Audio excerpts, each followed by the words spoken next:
Ya Bapak Iramuri, silakan ambil bagian depan sini untuk pandu lagu. Dan rohani tersedia dalam Jumat.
persiapan pelepasan jenazah almarhum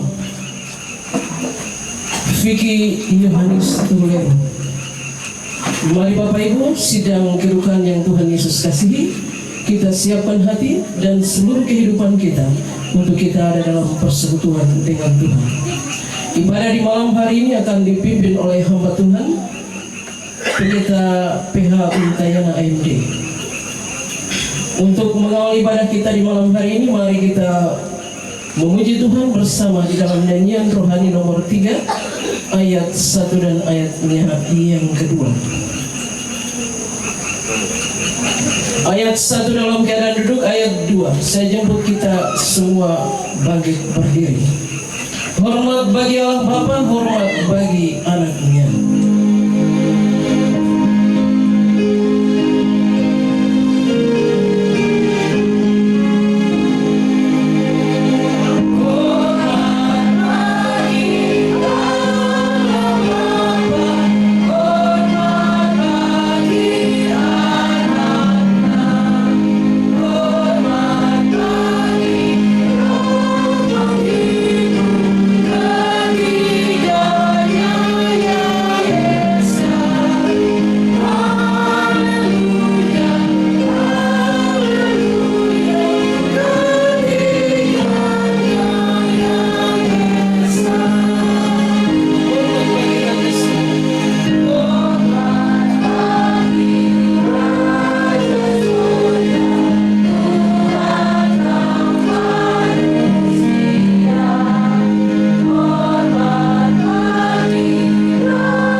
Sebuah ibadah penguatan di tengah-tengah kehidupan keluarga besar Tuhulero Engkau.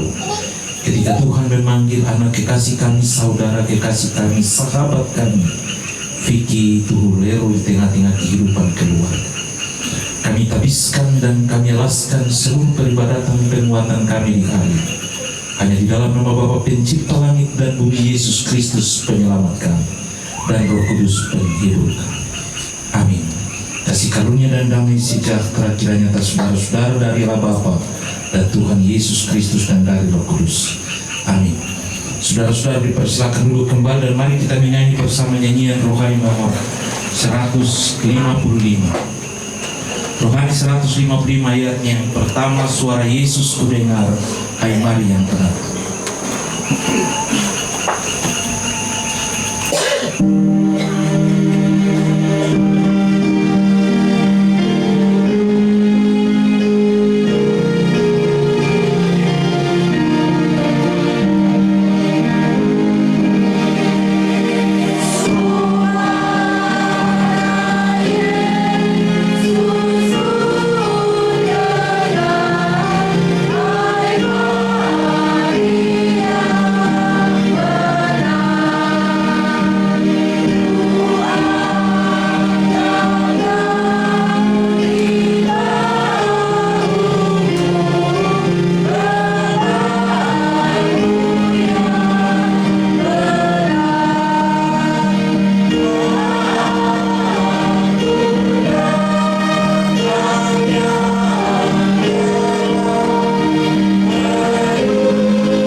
puji-pujian kita disating dalam Mazmur 62 ayat 1 sampai ayatnya yang ketiga. Mazmur 62 ayat 1 sampai ayatnya yang ketiga demikian bunyinya. Perasaan tenang dekat Allah, untuk pemimpin biduan menurut Yedutun Mazmur Daud. Hanya dekat Allah saja aku tenang, daripadanya lah keselamatan. Hanya dialah gunung batuku dan keselamatanku, kota bentengku, aku tidak akan goyah. Demikian Mazmur puji-pujian bagi kita. Dan mari kita mengaminkan Mazmur puji-pujian ini. Kita menyanyi bersama nyanyian rohani nomor 134. Rohani 134 pada ayatnya yang kedua.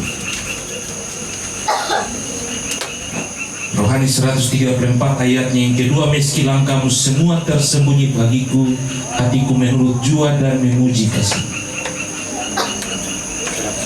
134 ayatnya yang kedua.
Mendengarkan firman Tuhan sebagai bagian dari sebuah penguatan bagi keluarga di saat ini.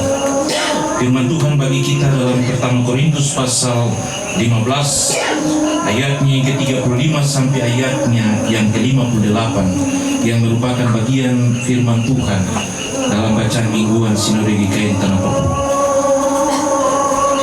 Pertama Korintus pasal 15 ayatnya yang ke-38 sampai ayatnya yang ke-5, 35 sampai ayatnya yang ke-58.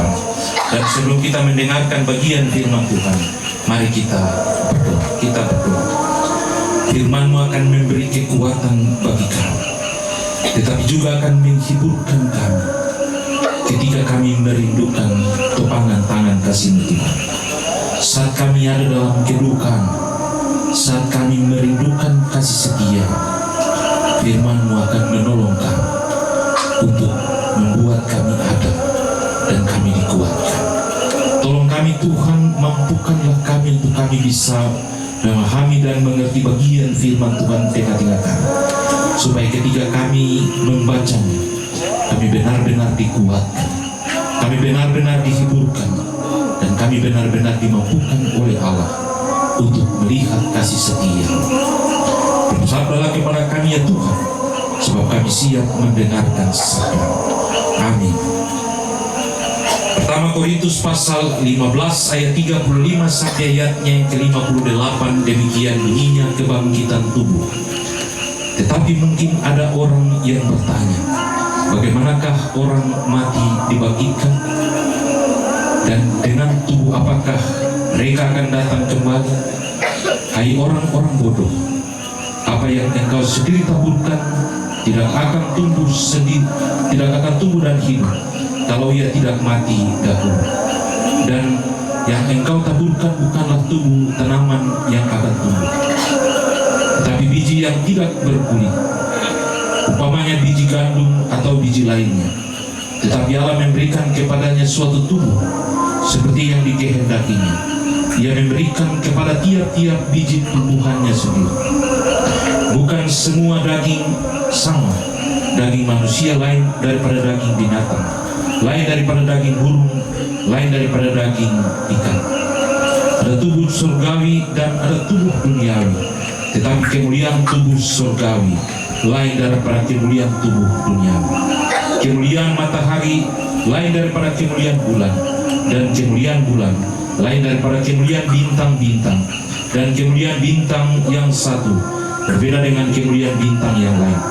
Demikianlah pula halnya dengan kebangkitan orang mati, ditaburkan dalam kebinasan, dibangkitkan dalam ketidakbinasaan, ditaburkan dalam ketidakhinaan, dibangkitkan dalam kemuliaan, ditaburkan dalam kelemahan, dibangkitkan dalam kekuatan. Yang ditaburkan adalah buah alamiah, yang dibangkitkan adalah tubuh rohania. Jika ada tubuh alamiah, maka ada pula tubuh rohania. Seperti ada tertulis, manusia pertama Adam menjadi makhluk yang hidup, tetapi Adam yang akhir menjadi roh yang menghidupkan. Tetapi yang mula-mula datang bukanlah yang rohania, tetapi yang alamiah. Kemudian barulah yang datang yang rohania. Kemudian manusia pertama berasal dari debu tanah dan bersifat jasmani. Manusia kedua berasal dari surga. Makhluk-makhluk alamiah sama dengan dia yang berasal dari debu tanah, dan makhluk-makhluk surgawi sama dengan dia yang berasal dari surga. Sama seperti kita telah memakai rupa dari yang alamiah, demikian pula kita akan memakai rupa dari yang surga.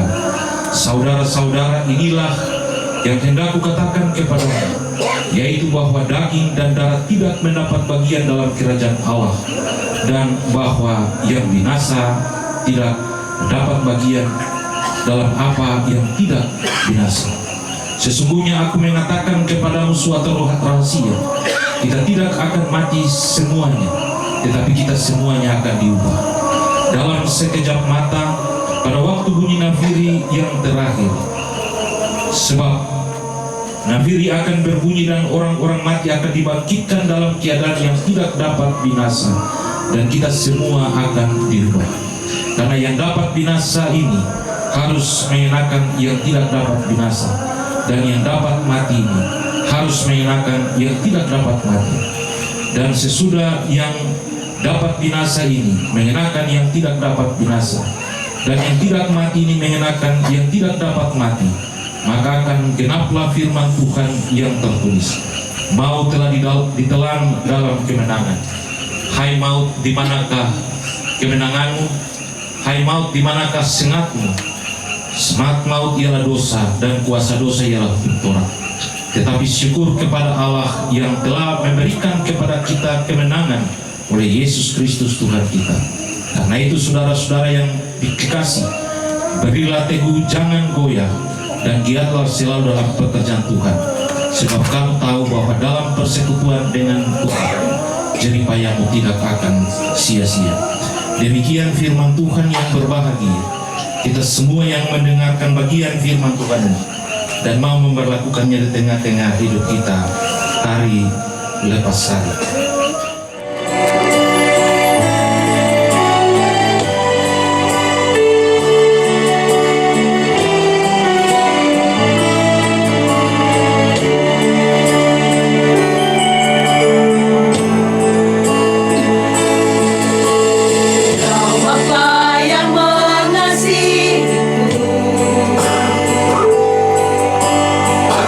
Pandang bentuk dan rupaku,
sungguh baik.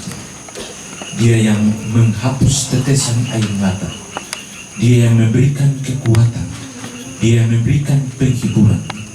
Dan dia sanggup untuk memberikan apa yang menjadi kebutuhan kita. Bacaan kita hari ini, pertama Korintus pasal 15 ayatnya yang ke-35 sampai ayatnya yang ke-58, merupakan sebuah jawaban Paulus kepada orang-orang Kristen di Korintus, lebih khusus mereka yang berlatar belakang Yunani, dengan sebuah pertanyaan yang membuat perbedaan di tengah-tengah kehidupan mereka. Bagaimana mungkin orang mati akan dibangkitkan, dan dengan tubuh yang bagaimana mereka akan kembali? Sebab Alkitab yang lain juga mencatat bahwa manusia berasal dari debu tanah, maka ketika dia mati, dia juga harus kembali kepada debu tanah. Pertanyaan ini dijawab oleh Paulus dengan sebuah pernyataan yang cukup tegas. Dia bilang kepada sapanya kepada orang-orang Kristen di Korintus itu, hai orang-orang yang bodoh. Berarti sebuah pernyataan yang disampaikan atau sebuah jawaban yang disampaikan dengan nada yang tegas dan tidak menyenangkan. Dan untuk memahami bacaan ini, Paulus mengingatkan bahwa yang harus kita pahami ketika kita pahami tentang kebangkitan tubuh itu, maka kita juga harus memahami tentang kebangkitan Kristus, tetapi juga kebangkitan kita. Dan sesudah itu kita akan memahami tentang kebangkitan tubuh itu. Sebab setiap orang ketika ada dan mengalami situasi yang disebut dengan kematian itu, tentu akan menghadirkan duka cita, menghadirkan sebuah pengharapan yang kabur di tengah-tengah kehidupan mereka. Ketika mereka merasakan bahwa kematian itu benar-benar membawa sebuah kedukaan yang cukup mendalam di tengah-tengah hidup mereka. Sebab yang tercatat dalam kehidupan pikiran setiap orang, ketika mati berarti akhir dari segala-galanya. Kalau mati, maka kita akan mengalami sebuah proses perpisahan, dan semua yang ada pada kita hanyalah tinggal kenangan. Kita hanya mengenang dan kita tidak bisa bertemu di tengah-tengah pergumulan yang kita inginkan di tengah-tengah hidup ini. Itulah sebabnya untuk menjawab pertanyaan orang-orang Kristen berlatar belakang Yunani di Korintus, Paulus menyampaikan bahwa yang harus kita pahami bahwa sesuatu tumbuhan akan menjadi tumbuh, dia akan mati dulu, ditanam baru bisa ada pertumbuhan lagi. Tidak mungkin kita menanam apa yang menjadi bagian dari apa yang harus kita tanam. Tanam mangga berarti tanam pohon mangga. Tidak. Yang harus kita tanam biji mangga, baru Tuhan memberi tubuh pohon mangga itu yang kita biasa bilang pohon mangga. Itulah sebabnya Paulus juga menjelaskan bahwa ketika kita ada dan kita mati untuk meninggalkan tubuh yang duniawi, tubuh yang jasmani, dan Tuhan sendiri akan merubah tubuh kita menjadi tubuh yang rohani dan surgawi. Sehingga kita harus memahami bahwa kematian itu bukan sesuatu akhir dari sebuah proses kehidupan, tetapi akhir dari sebuah proses kehidupan di dunia yang fana ini menurut Paulus. Tetapi nanti kehidupan surgawi menjadi sebuah proses kelanjutan dari sebuah proses hidup itu yang akan dinikmati oleh setiap orang. Itulah sebabnya ia menyampaikan bahwa ketika nafir itu berbunyi, maka orang-orang mati dibangkitkan, dan kita semua akan diubah menjadi sebuah kehidupan. Artinya bahwa kalau orang yang sudah mati, nafir itu berbunyi karena Tuhan mau datang, yang mati itu bangkit, dirubah menjadi sebuah tubuh rohani yang masih hidup, diubah menjadi tubuh yang rohani atau surgawi, dan semua akan menikmati suatu kehidupan yang kekal. Itu yang harus kita pahami ketika kita memahami sebuah proses kematian itu. Sehingga kematian itu benar-benar membawa kedukaan, membawa sebuah kehidupan yang patah semangat di tengah-tengah kehidupan kita. Tetapi kita harus memahami bahwa kematian itu bukan akhir dari segala yang kita nikmati di tengah-tengah hidup ini. Ayub juga dalam segala kekesalannya dia bilang, kalau pohon mati itu sudah habis sudah. Padahal dia harus memahami bahwa ketika pohon itu ditebang masih ada tunas yang bisa menciptakan kehidupan lagi. Hal itulah yang dijelaskan oleh Paulus kepada orang-orang Kristen yang berlatar belakang Yunani untuk mereka memahami bahwa kematian itu penting. Sebab kematian itu akan membawa sebuah proses kehidupan baru. Karena Tuhan akan menentukan sesuatu yang baru di tengah-tengah hidup. Sehingga kalau kita baca dalam bacaan ini, dikatakan genaplah firman Tuhan, maut telah ditelan dalam kemenangan, hai maut, di manakah kemenanganmu, hai maut, di manakah sengatmu. Hal itu dikatakan karena Kristus sebagai Tuhan dan penyelamat hidup itu telah memberikan sebuah kemenangan besar bagi maut yang harus menjadi bagian kehidupan setiap umat manusia. Karena Kristus menang atas maut itu, bahwa Kristus mengalahkan maut itu berarti bahwa kita telah ada dan bisa menikmati kehidupan kekal. Karena Kristus telah memberi jaminan keselamatan dan kehidupan itu kepada kita semua yang percaya kepadanya. Itulah sebabnya dikatakan jika tubuh jasmani itu hilang, maka tubuh yang rohani itu telah disediakan dan disiapkan oleh Tuhan. Dalam kitab Korintus yang lain dikatakan bahwa jangan takut menghadapi maut atau tawar hati. Sebab jika kemah kediaman kita dibongkar di bumi ini, Tuhan sediakan kemah kehidupan yang baru. Itu berarti kematian itu bukan soal kita akan berpisah dan tidak pernah bertemu kembali. Sehingga yang ada hanya kenangan dan yang ada hanyalah sesuatu yang bisa kita membayangkan. Tetapi justru Tuhan mempersiapkan sebuah proses perubahan tubuh yang lain yang pada akhirnya juga membawa kita kepada sebuah proses kebahagiaan. Itulah sebabnya ketika kita ada dan kita hidup, bagi Paulus kita harus melakukan sesuatu yang memberi arti pada hidup yang kita hidupi di tengah-tengah dunia. Sehingga kalau ayat 58 dia bilang, kerja saja jam taku, sebab jeripayamu tidak akan menjadi sia-sia. Bapak Ibu yang diberkati Tuhan, ketika kita ada dan kita hadir di tempat ini, tentu kita semua rasa heran-heran saja, mau terimakah, tidak terimakah, tapi segala sesuatu itu benar-benar telah terjadi. Saya juga anggap biasa-biasa saja, sampai hari ini juga saya anggap biasa-biasa, bukan karena soal apa, tapi macam sesuatu itu tidak mungkin terjadi, tapi itu sudah terjadi. Dan kita semua ada karena semua itu telah terjadi. Tentu segala hal ini membuat kita ada dalam sebuah proses kedukaan, patah semangat, dan sebuah proses kehidupan yang lain yang bisa kita rasakan di tengah-tengah hidup ini. Namun ketika kita memahami bagian firman Tuhan, maka kita juga harus menyadari dan mengimani bahwa semua ini ditentukan oleh Tuhan.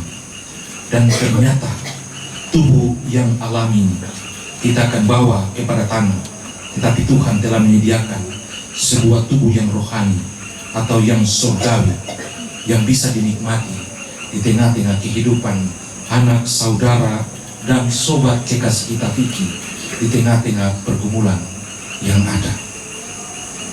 Kita tentu ada dan berpikir tentang hal-hal yang lain di tengah-tengah pergumulan hidup kita.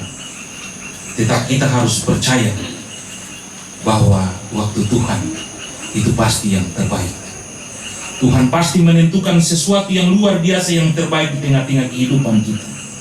Cuma kadang-kadang kita sendiri yang tidak pernah memahami dan tidak menerima waktu yang telah Tuhan berikan itu bagi kita. Oleh sebab itu mari keluarga, teman, sahabat, saudara, kita semua datang dan kita seluruh kita ada dalam seluruh proses pergumulan hidup ini, kita meyakini dan kita percaya bahwa Tuhan Allah itu baik. Tuhan pasti menentukan apa yang harus Dia tentukan di tengah-tengah perjalanan hidup ini. Tuhan pasti akan menawarkan dan menyediakan sesuatu hal yang luar biasa, yang tentu mendatangkan kebahagiaan dan sukacita di tengah-tengah kehidupan kita. Karena Tuhan pasti telah menentukan, dan kita harus yakin bahwa apa yang kita alami, apa yang kita buat, dan apa yang kita kerjakan, Tuhan pasti membuat semua itu tidak pernah menjadi sia-sia. Kadang-kadang kita merasa gagal, kadang-kadang kita merasa bahwa kita tidak mampu. Tapi apakah Tuhan benar-benar telah memberikan sebuah keputusan bahwa benar-benar kita gagal? Apakah Tuhan pernah menunjukkan dan menyampaikan kepada kita bahwa apa yang kita lakukan di tengah-tengah hidup ini telah menjadi sebuah kesia-siaan? Padahal yang ada dalam pikiran kita dan ada dalam segala persoalan yang kita alami di tengah-tengah hidup ini, kita memiliki tujuan dan keinginan yang jauh ke depan, dan kita mengabaikan waktu Tuhan yang harus Tuhan tentukan di tengah-tengah hidup kita. Yang jelas, ketika Tuhan mengambil sebuah keputusan, ketika Tuhan menentukan waktu yang terbaik di tengah-tengah hidup kita, Tuhan pasti sudah memperhitungkan bahwa apa yang kita lakukan di tengah-tengah hidup ini tidak pernah menjadi kesia-siaan, tetapi Tuhan pasti memperhitungkan apa yang telah kita lakukan di tengah-tengah hidup. Tuhan memberkati kita, firman ini menjadi kekuatan, menjadi sebuah penghiburan kasih di tengah-tengah kehidupan keluarga kita semua sebagai sahabat, saudara, dan sobat di tengah-tengah pergumulan, supaya saudara kekasih kita Vicky boleh ada dan meninggalkan kita dalam sebuah proses kehidupan alamiah, tetapi kita pasti akan bertemu dalam sebuah kehidupan, dalam suatu situasi yang rohania yang telah Tuhan sediakan bagi kita semua di tengah-tengah pergumulan dan perjalanan kita masing-masing. Tuhan memberkati kita. Amin. Mari kita mengaminkan firman Tuhan ini sekaligus kita memberikan persembahan kepada Tuhan.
saat ini, pulanglah dengan sejahtera dan terimalah berkat Tuhan. Inilah berkat Tuhan. Anugerah Tuhan Yesus Kristus, kasih Allah Bapa dan persekutuan Roh Kudus kiranya menyertai dan memberkati saudara-saudara, memberi kekuatan penghiburan di tengah-tengah kehidupan keluarga besar Mantau Tubuleru di tempat ini, mulai dari saat ini terus kekal sampai selama-lamanya. Amin. Pada selesai, selamat malam, Tuhan memberkati.